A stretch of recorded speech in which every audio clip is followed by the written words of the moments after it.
just got finished supporting all of the tomato plants, and I kind of want to do an update of what that looks like. So what I ended up doing was obviously took the plastic off of the dome, and I drove these T-posts into the ground. You can see they're kind of at an angle.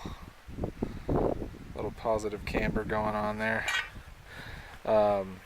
And it's the same thing down on the other end, and in between the posts I tied this 16 gauge galvanized wire, and then what I did was I tied these plant ties to all of the main stalks. And what I'm doing now is usually you'll see guys prune off all of the suckers, and I've done that with these before, but this season I left some of the suckers on the lower ones and let them make a strong shoot, and now I'm starting to pull the suckers off. So I've got like 3 or 4 main stalks per plant, and instead of letting them go crazy and bush out now, I'm gonna start pulling the suckers off. And I think I pretty much got them all off when I started this project today. Let's see if I can find one. See, and there was a couple that I left on, like here's a big one, you know, but I don't know, there's a couple that are still on that I don't think will hurt the plants. But as you can see, I got, 1, 2, 3, there's a 4th branch over there that are all tied up, and then what I'll end up doing is coming in down here and clearing out all of the low branches of leaves and stuff. And I think Curtis Stone did a pretty dang good video on tomatoes, how he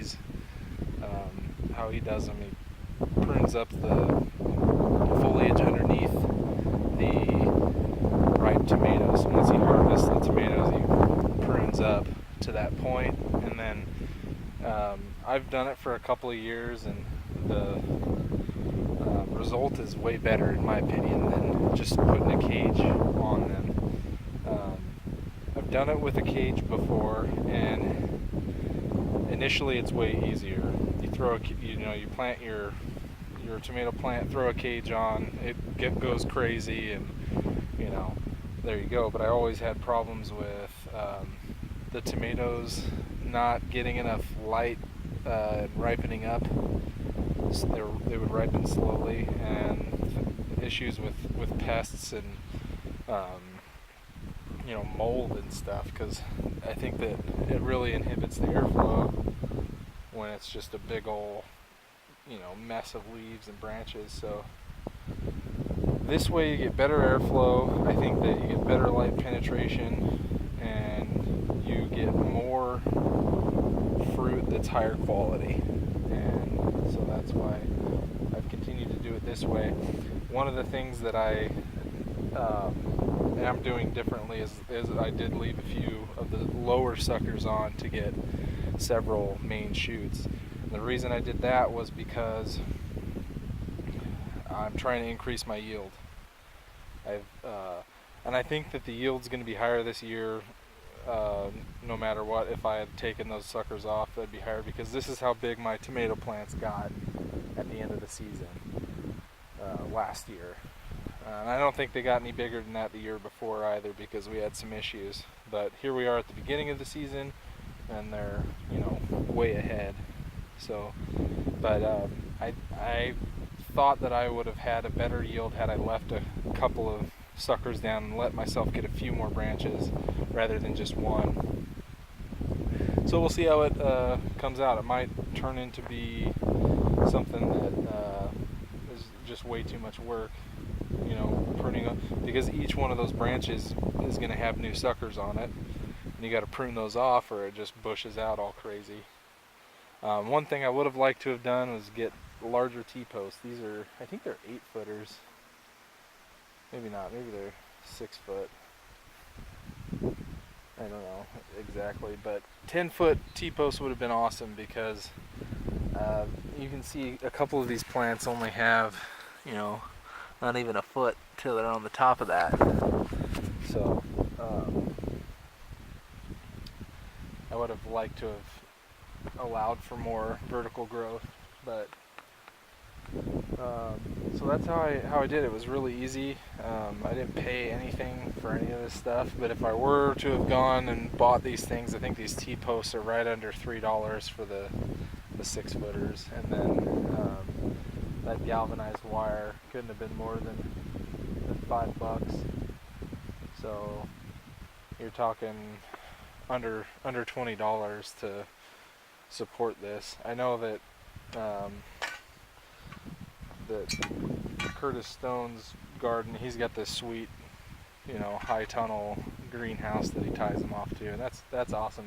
That's a goal for the future, but this is how it's getting done now, and hopefully it'll be successful. I think so far it's been, these plants have been doing really well in this brand new bed we dug, and they're looking really good.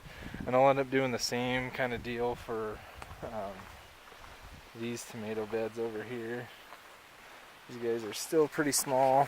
They went in a lot later, so they're definitely not going to get as big, but I'm thinking I'll end up doing something similar. I might just rig something up on these PVC lines to tie them off to.